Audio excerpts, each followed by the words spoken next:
Roll it.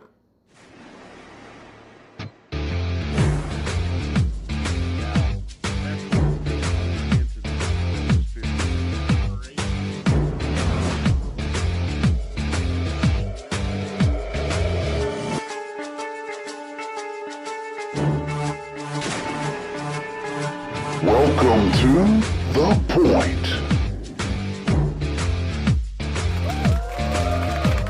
Hey everybody, what is going on? And welcome back to another episode of The Point. You should already know by now. Damn it, they should know. But on the other side here, the man, the myth, the legend, Haystacks. And of course, I am Ricky B. Now, 4.5 months. 4.5 months, and we ain't slowing down. So if you haven't been paying attention, check out the subscribe column. Look how many subscribers we got. Pass the word, pound that son bitch, and let it spread like wildfire. Hey, the more the merrier. What's going on, Haystacks? How you been, brother? Surviving, man. Same old, same old. Work. Roasting at the house, work. I was going to say, we're still on the hunt for an AC unit. Anybody out there? You know somebody. You got something you want to kick out? Hey, we got a need right here. So I'm just saying. You never know. Somebody watching. You know, you never know. So you know what they say, it ain't what you know, it's who you know, right? Absolutely. So we're going to preface this real quick, fast, and in a hurry, and we're going to jump on in this. There's a whole lot of programs out there. There's a whole lot of channels out there. There's a whole lot of media outlets out there, a whole lot of shows, a whole lot of people, a lot of celebrities, a lot of politicians, a lot of whatever the hell you want to call them that keep bringing up everything that's going on in the world. So I'm not even going to talk about what it is because you already know. The folks watching already know. I'm not touching on it. I'm not here for cheap likes. I'm not here for cheap subscribers. I'm not here for that. We're here to talk about sports, and that's what we're going to talk about. If it has anything at all to do with that, the negative side of what's going on, then guess what? We ain't talking about it. So moving right along, big news today in the UFC world, I guess it's depending on who you ask, right? Because this has happened before. But our first point or no point, Conor McGregor has announced his retirement from the UFC. Let's talk about it. Why not? Point it is. Okay. Well, I'm sure you know, and I'm sure you've heard before that Conor McGregor has retired in the past. I believe it was after he lost to Diaz a while back. He announced his retirement. And then, of course, this time, social media, he throws it out there late last night. Don't know what he was up to. Maybe it was at a pub, knocking a few back. Maybe he was all in his emotions. But the interesting thing I find about this is, I mean, honestly, what the hell else does he have to prove in the octagon? Nada. Me personally, I don't think so either. He's already done the crossover with Mayweather. He's made his money, for God's sakes. Unless he does something really, really stupid, I don't think he's going to be losing that money anytime soon. So I've heard, and I'm sure you have, over the last, 6 to 12 months, these WWE rumors keep coming up because you saw the successful crossover of Ronda Rousey once she got her head caved in. So, I mean, you know, and she did really well at it. She put the effort in, and she did really well. So what do you think? I want to hear your opinion. Do you think, one, he will end up trying the professional wrestling thing? And two, do you think if he does, will he be worth a damn? I mean, we've always heard with wrestling, never say never. It's definitely a possibility if the guy gets bored, they throw enough money at him, something interesting. It's definitely a possibility. Can he do it? Can he succeed? I think so. He's a multi-talented guy. We've seen that with going from MMA to the boxing world. He definitely has the given ability to do it, but his biggest problem and his biggest flaw, and I love Conor McGregor to death. This dude's one of my favorite fighters of all time. But the biggest hurdle that he has is his ego and his attitude. he's one of those guys to where he thinks that he's supposed to win no matter what. He thought he was going to go in and kick the crap out of Floyd Mayweather in his realm. So how's his ego and his attitude going to work when Vince McMahon says, okay, well, your first match, you're going to get into a mixed martial arts type match with Triple H and he's going to beat you? True. Now, me and you, and that's an interesting take on it, because see, the flamboyant personality, I think, will definitely translate over to this. Absolutely. To this soap opera, this dance, this art called pro wrestling or sports entertainment, depending on what company you're talking about, which I think is an asinine, but we won't get into that tangent. Pro wrestling. Now, I know the attitude Conor has. I know the flamboyance. It's a good and a bad thing. It's a double-edged sword when you're talking about the man from Ireland. But it's if you look at it like this, if you know ahead of time, and I think, in UFC, it's legit competition, right? It's legit competition. Your ass gets knocked out, you submit, if you get tapped, or, you go to scorecards, right? Much like boxing. Now, we all know in the pro wrestling world that ain't how it goes. So if you know, and me and you know this from the entertainment world as well, if we know going in that it's going to be a squib match, no contest, part of the story, then yeah, we're cool. We know what's going on. We put a certain amount of effort to make it believable, and we do the damn thing. But if you go into it thinking it's legit, it's going to be a legit finish, because, well, what we were doing, what we are involved in is legit competition. So it's a kind of a mixture of both. But anyway, that in and of itself, I think will make a big difference, especially going forward in the pro wrestling world with Conor, because if you tell him up front, I mean, obviously you're going to be paying him out the ass. You tell him up front, all right, this is the finish. I think he'll be okay with it. Now, would his pride still take a little bit of a hit at first? Yeah, I think so. But I would, me personally, maybe I'm just being selfish. I think WWE needs it bad. WWE definitely needs to do something to where, I mean, honestly, everybody hates him. I'm sick of him myself. But in all honesty, I would 100% unequivocally, unapologetically purchase a match to watch Brock Lesnar versus Conor McGregor. Oh, yeah, of course. Even if it is wrestling. Because, you got that David versus Goliath look, but at the same time, you've got the number one former UFC heavyweight champion versus the number one, what was he, bantamweight, welterweight, lightweight? Everything. Yeah, I mean. Dude was like won damn titles in like 3 different divisions. He's a beast. I would definitely pay to see that match. Yeah. The BMF. Yeah. So, honest to God, me personally, I think that would be a high draw match. But there's another match that I really want to see as well. I'd love to see him and Matt Riddle. Yeah. That would be a perfect pairing to break him in and then move on down the line once he's gotten used to the training and figured it out. Because, again, it's a dance.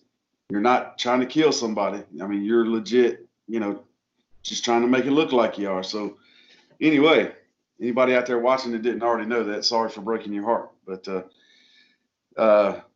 still real to me. I beat you to it, man. I'm sorry. I couldn't help myself. The wavelength is scary, man. Yeah, it is. It is. All right, so good opening topic, but moving right along. The NBA has been a talk of the town here lately, so to speak. The NBA and the NBA PA, the Players Association, have agreed and approved a plan to resume the NBA season at Disney World. Point or no point? Point one. Absolutely. We're not going to have many no points this week because there ain't a whole lot to talk about. But the league is targeting a start date of we've hit on this a few times. So I mean, it's not new. The plan has just finally been approved. They're looking at start date of July 31st, which I don't know why it's so damn far away.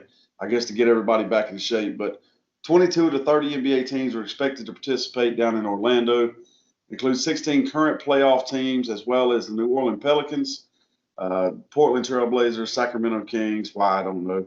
San Antonio Spurs, Phoenix Suns, Washington Wizards. Hell, let's just have them all at that point. I mean, why? Why not?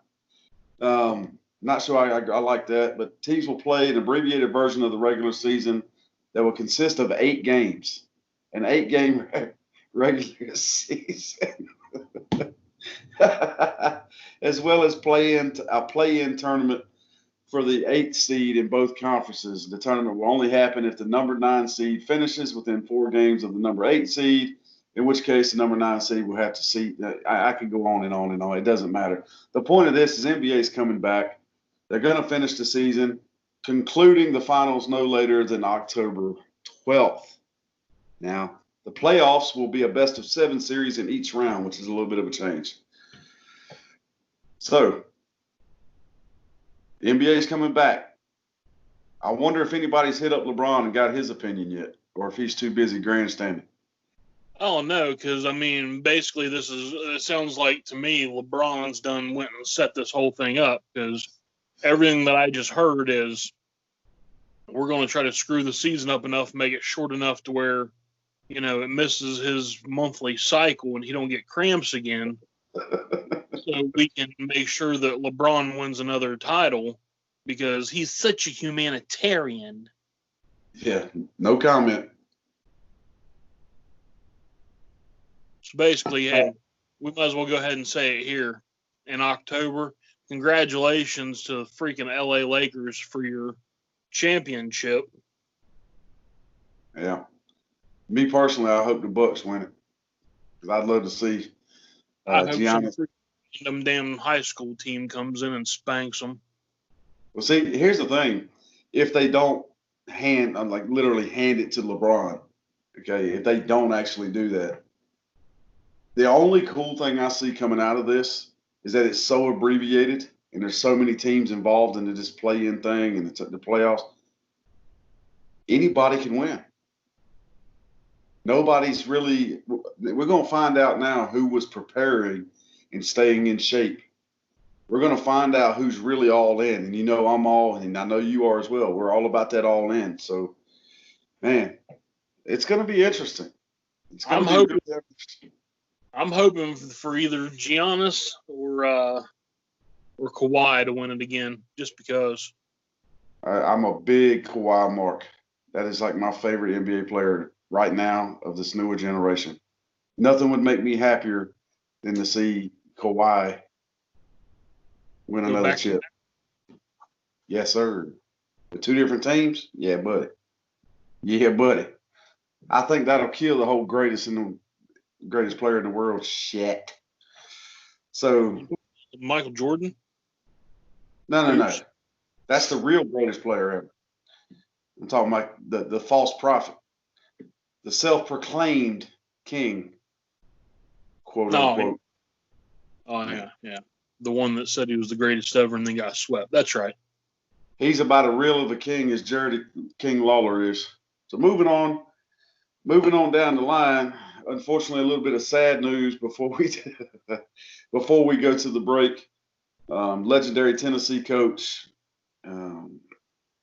Johnny Majors passed away. So this is not a point or no point. Just want to mention. I know this is your forte, your niche, but I just wanted to give him honorable mention.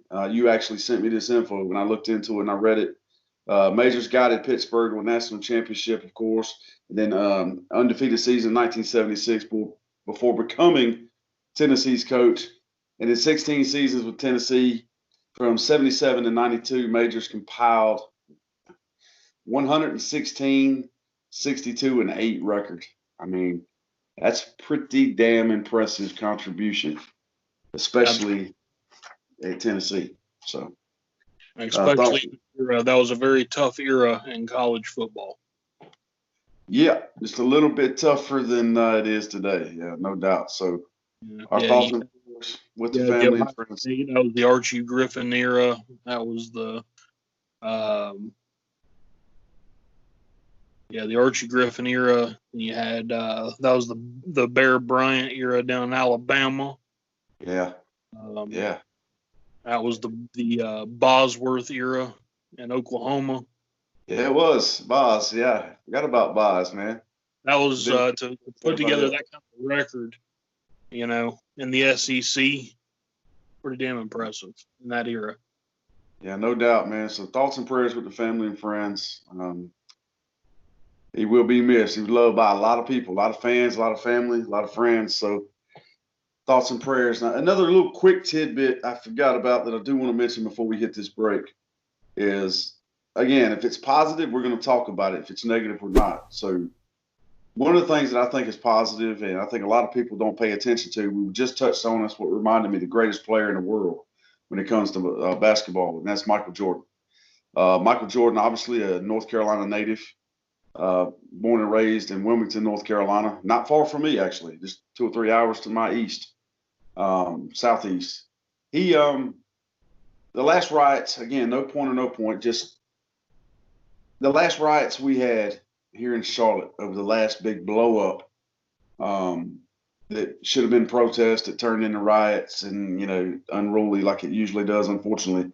Michael Jordan donated a ton of money out of his own pocket to both law enforcement and the other side of the coin to kind of find a way to work together and figure this out.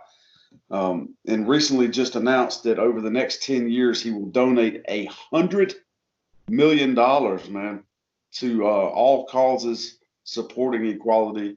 And that's the kind of stuff that we need to hear. That's the kind of good we need to see. And that's really all I'll say about it. We'll get your take and then we'll go to break. Yeah, absolutely, man. That's basically it. Everybody needs to quit seeing this. Everybody needs to go colorblind. Go colorblind for 30 days. 30 days.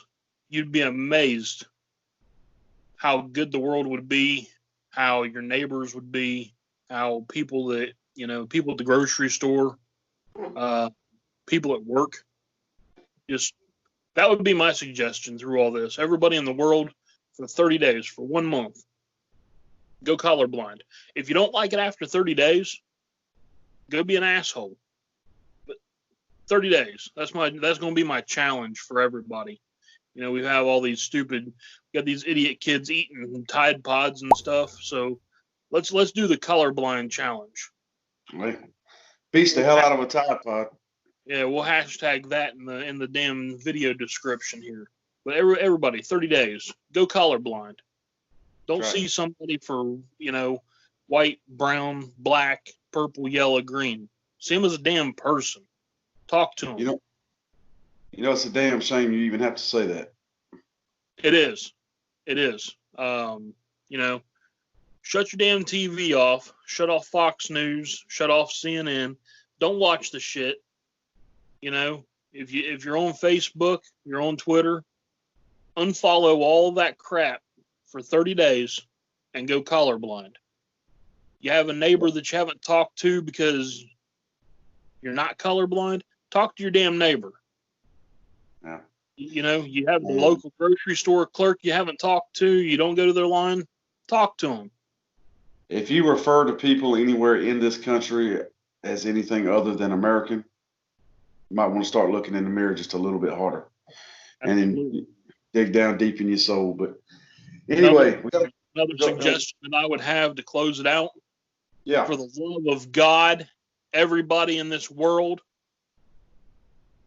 go freaking uniform blind. If you see a damn police officer, talk to the man.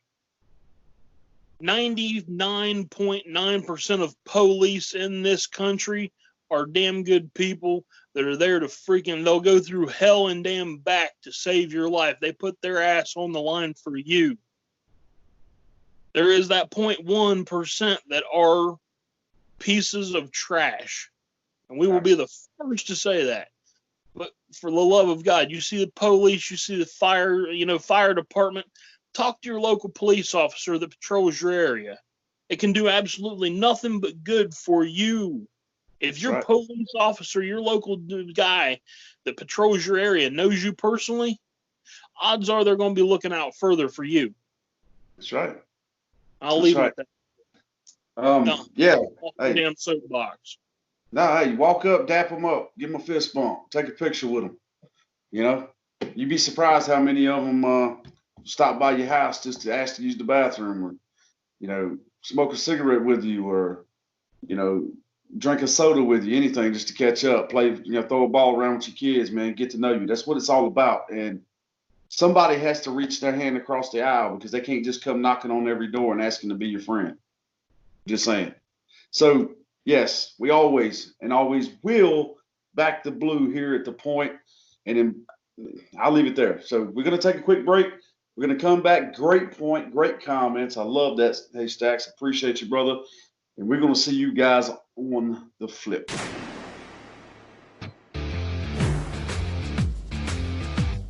Join us next week for another action-packed episode of The Point. Hey everybody, welcome back from the short break.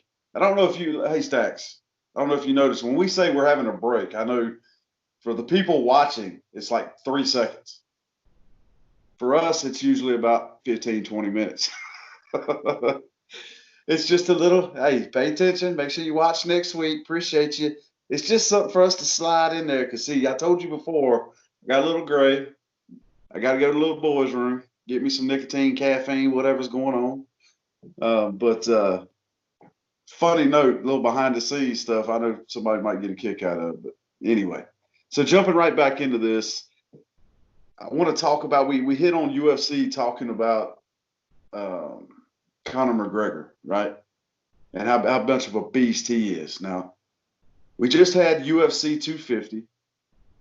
And again, normally I would say point or no point, but there's no point in it, I don't think, for the rest of the show. I think we can probably let that slide. But there is a point to everything we're going to be talking about. Just a broad sweep. So UFC 250, we had the results. Amanda, I can never pronounce her name right, because some people, it's pronounced 2 different ways, and I'm sure she takes offense to one of them. But Amanda Nunes is how it's properly pronounced, I believe. She absolutely mauled Felicia Spencer, bro, for her 11th straight win to defend her title, one of 2 that she currently carries. Now, this chick is a beast, and let's not forget, if I'm not mistaken, it was either her or Cyborg that took Rousey's head off. I'm pretty sure that it was Nunes that knocked the crap out of Ronda Rousey. That was the one that Rousey almost offed herself over. It's not funny, but yeah. Rousey, and she was like a freaking 100-1 favorite to win that fight, and she got freaking. Oof! It was rough. Somebody got paid. Somebody put some money on that one and walked out happy. Let me tell you. So got hurt on that one. Whew. So Amanda Nunes added another marker in her claim for the title of greatest woman in MMA fighter history of all time Saturday night. She defended her UFC featherweight title this time for the first time since she dethroned Cyborg, the one we were just talking about back in December of 2018. Damn. Wow. That's a long time to go without defending your title. It is. Nunes is 20-4 in MMA. She's 13-1 in UFC. She rolled over Spencer for her 11th consecutive victory in the main event of UFC 250. An incredible tough Spencer, who was 8-2 in MMA, 2-2 in UFC, which a lot of people are giving Nunes shit for, to say she's, handpicking her opponents because they're convenient. And that does lend some, 2-2, and that's who you're fighting for a title defense. But you made it to the final horn. She made it all the way through. She held her own. Which I tend to believe that Nunes probably allowed, if I'm being honest. So it was a good fight. But she did survive the mauling, made it all the way to the end. The judges' scores 50-44, 50-44, 50-45. So it wasn't even close. Unanimous decision. Nunes walks away. Still the featherweight champion. Right. Greatest women's fighter in MMA history. Your thoughts? Oh, first off, for everybody that's complaining about the chick that she fought,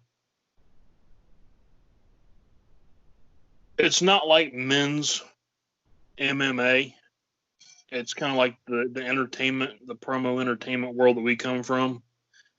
I'm imagining, and this is no slight against women, by the way, if anybody wants to take a voice clip of this or not a video clip and say that Haystacks hates women. No, that's not the case. I'm kind of imagining that there's not a huge pool of females in the world that they say, oh, well, you know what? I want to get punched and kicked in the face for a living. That sounds. You've got to be a special breed of female. You've got to be a special breed of male. Let's just say that. But you've got to be an extra special breed of female to walk into a place, especially somebody like Nunes, who everybody knows she's got a contract, sponsorship through Modelo. She was the only female in her training camp. So to walk into an all-male training camp and say, hey, I want to get punched in the face for a living, that takes fortitude. I will say it right here, right now, for any human being, period, to say, I want to aspire to have my head caved in, you a BMF to me. Because I've been punched in the face. I didn't like it. I didn't care for it myself. Nah, so if I'm making 20, 30 grand a punch, I mean, I could probably maybe see the fun in it. But, you know, for anybody that's trying to downplay this chick because of who she fought, I mean, honestly, look at the UFC's roster. I'm not sure. I'm not going to speak on it because I personally don't know. But, I mean, this chick is pretty much, she beat Ronda Rousey, who was one of the top, over-the-top female fighters in history. She beat Chris Cyborg, who was one of the, top 2 female fighters in MMA history. The only thing that this chick has left is to call out Conor freaking McGregor, for crying out loud, which, again, as we said with Brock Lesnar McGregor, I would unapologetically pay to see that match because... Male and female? Hey, it's an interesting dynamic, man. Intergender MMA fight? Can you imagine the world we live in raising hell about that? Yeah, but, you've got the anything you can do, I can do better march coming on, too. True story. So, I mean, the girl, just think of it. If McGregor goes in as a man and thinks, I'm going to take it easy on this chick and try to just easily submit her, that chick could knock his damn block off and catch him sleeping. And, I mean, I'm just saying, if I'm going in there and I'm contractually obligated to fight a female, I want to try to take her down, put her in an arm bar, and tap her out easy. And in the meantime, I'm probably going to get punched in the face and get knocked out. Yeah, I'm not taking that one. In fact, I'm not touching that one. Hey, you're listening. I want my cut if you do this match. You heard it here first. That's right. You did. You did. So Nunes was quoted. We got 700 subscribers. You all are my witnesses. You heard it here first. True Dana story. White, my idea. I'm suing you. We will subpoena y'all. So Nunes was quoted as saying, I wasn't surprised. I knew she was tough. She gave her the nod, of course, about her toughness and everything. She said, I knew what she was capable of going in. Interesting side note, Nunes has also been bantamweight champion since July 2016, making her the longest reigning current UFC champion of either gender. And she's defended the 135. She's defended the 135-pound belt twice since winning the featherweight. So Saturday night's victory made Nunes the first champion in UFC history to successfully defend both titles while holding them, which is, hey, I think everybody thought Ronda Rousey was going to go down in history as she is the baddest woman on the planet. That's her persona. What she did in the MMA world, you're never going to take away from her. No.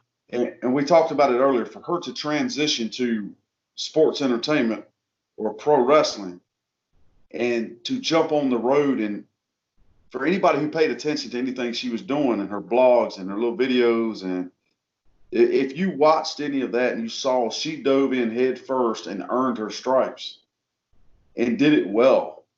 So she's one hell of a person, one hell of an athlete, and I have no doubt she's going to be one hell of a mother when, she's living life, she's fun, she's happy. But Nunes comes along, and man, I think personally it's going to be a long damn time for somebody tops what she's doing, and she's not done. No. The thing is, especially with MMA, MMA and boxing are the two sports that records don't last like they do in baseball, basketball, football. They don't last years. Because, I mean, if you look at men's MMA, back in the day, you had 3 big names. You had Dan Severn. You had Chuck Liddell. You had Tito Ortiz. And you had, God forgive me, the dude that Brock Lesnar kicked the crap out of. Oh, come on. Kane? No. Yeah. Kane No. Lesnar. No, that was the one to beat Lesnar. Damn it. It'll come to me in a minute. You can see his freaking face. But anyway, here we are, 15, 20 years later. Nobody ever hardly remembers any of these guys because you got the McGregors, Yeah.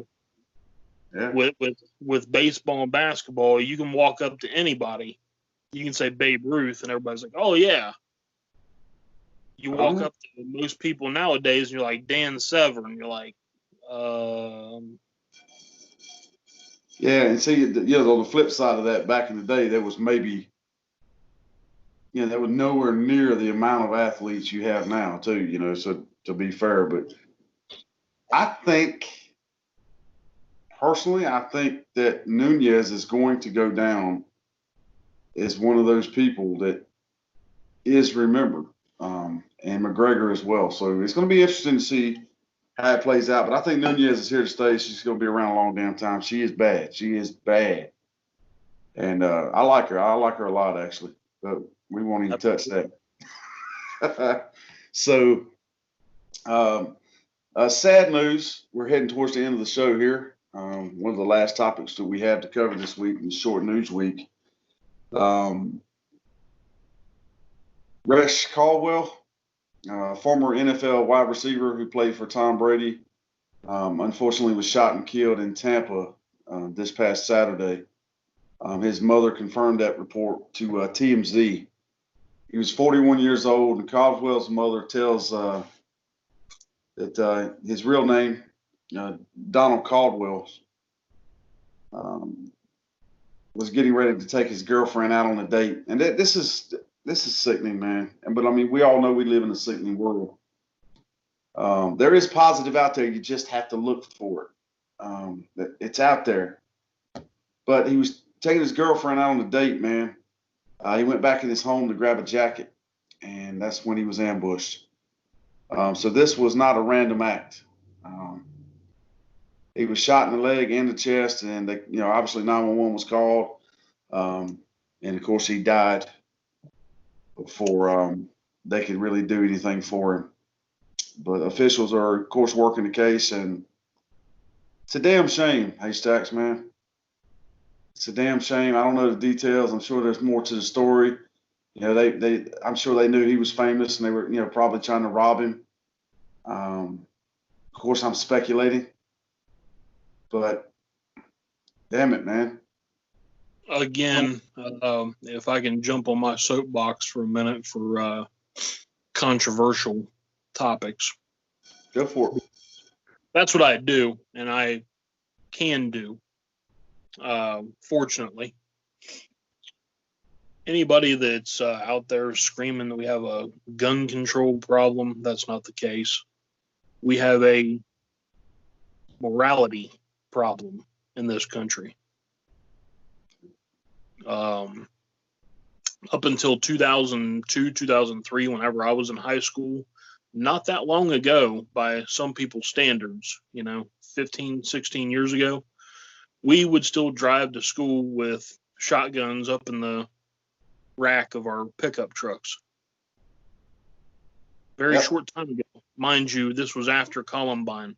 We would still drive to school, and afterwards, after we got off school, or we would actually have 3 days a year that we could not go to school to hunt to provide food for our families. So, yeah, it's very tragic. But again, for everybody that's trying to jump on the damn gun party, that goes back to my soapbox to close out the first segment. Hey, man, there ain't nothing wrong with that at all. And I appreciate your honesty, because I know it comes from here and not here. It's more here than here. And the damn world's missing common sense, man. It's a shame. Do we have issues we need to work through? Absolutely. Absolutely. But as you saw the thumbnail for our last episode, our 17th episode last week, as the world burns, it seems like the damn world's on fire. And I'm not going to get into it much other than to say, pull your head out of your ass, man. Two things needs. Two things. It's very simple. You need common courtesy and respect and color blindness. And this damn country, again, needs to go back. We need freaking Jesus. 100% agree. If you don't like it, the point is what at gmail.com. At right. me. You'll see it right here at the end of the show. You'll see our Twitter account. You'll see our email address. If you got something you want to voice your concern on, feel free to hit us up. Send us a comment. We'd be more than glad to talk to you about it. But on a somewhat positive note to end the show, we've seen a lot of things, and I told you we didn't want to talk about this a whole lot. We want to focus on the positive, and this is a positive because we were just talking about UFC. This week's kind of UFC centered. One of the videos making the rounds, I'm sure everyone out there watching has seen on social media, is John Jones. Yes. Who I think is one of the baddest MMA guys ever to walk the face of the planet.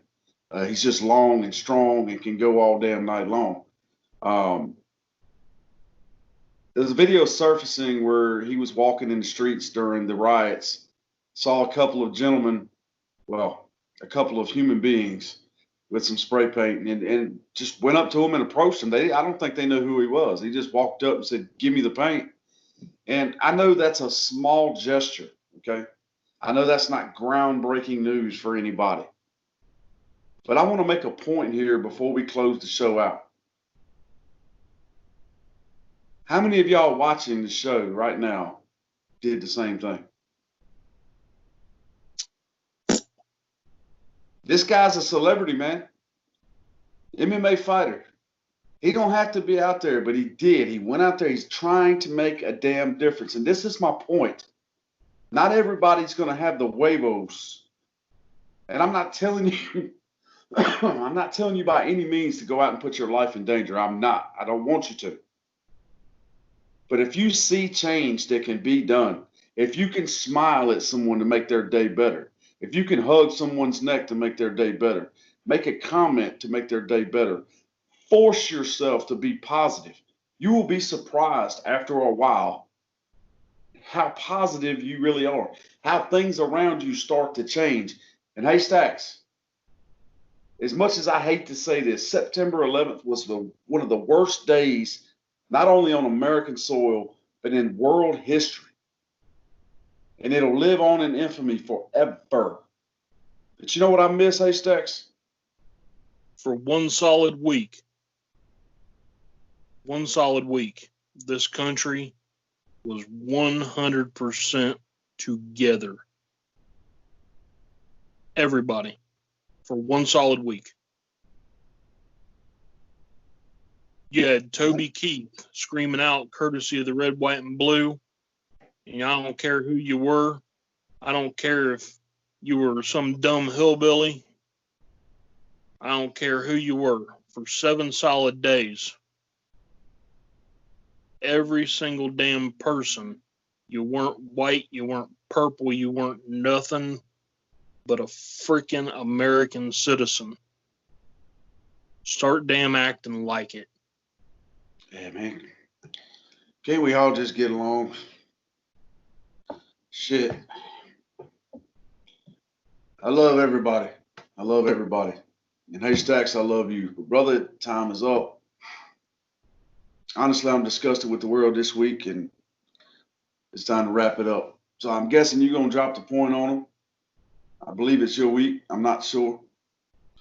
But one of us is coming.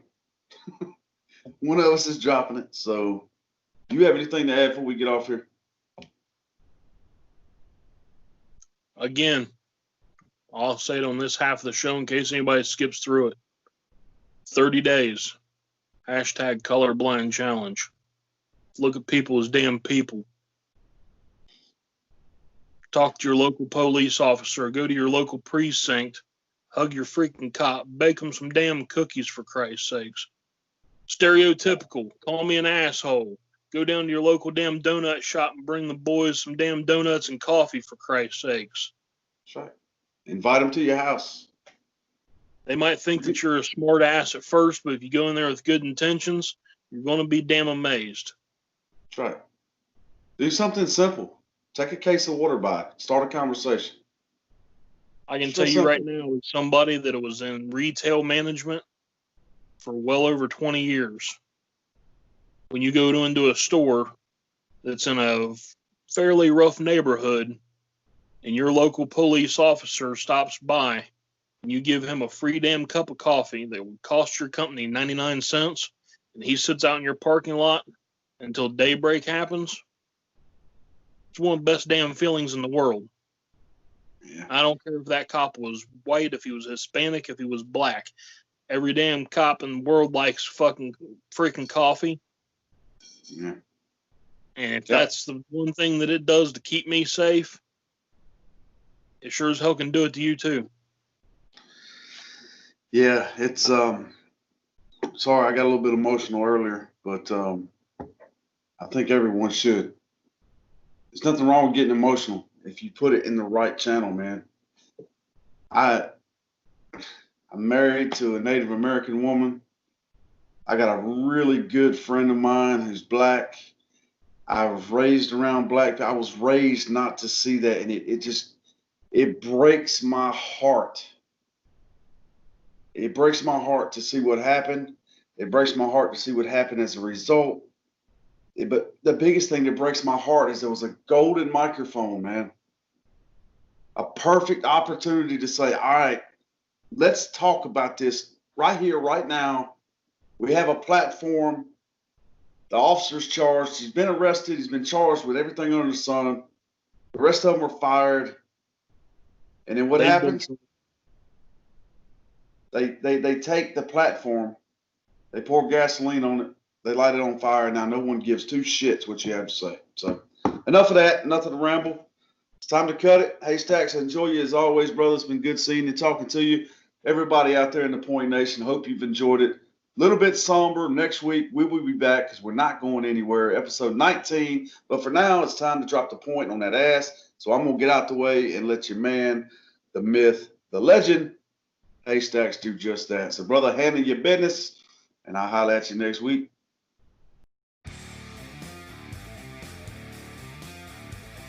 Ladies and gentlemen, yet again another week has passed.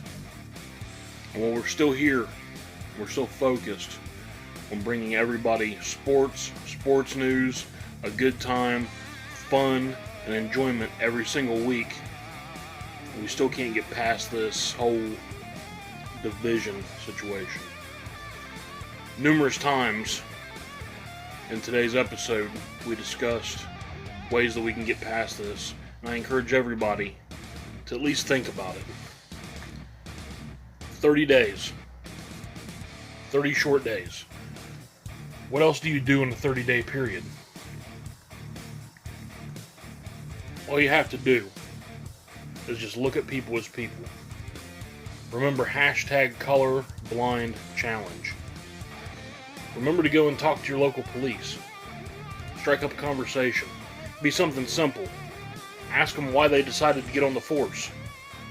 The answer might surprise you. Through all these troubling times, through all these instances of hate and violence and uncertainty, throughout history, we have learned one thing. If you respect each other and you converse with each other, you will eventually find a common ground to be decent to each other. I really hope that everybody takes this into consideration and takes it seriously. And until next week.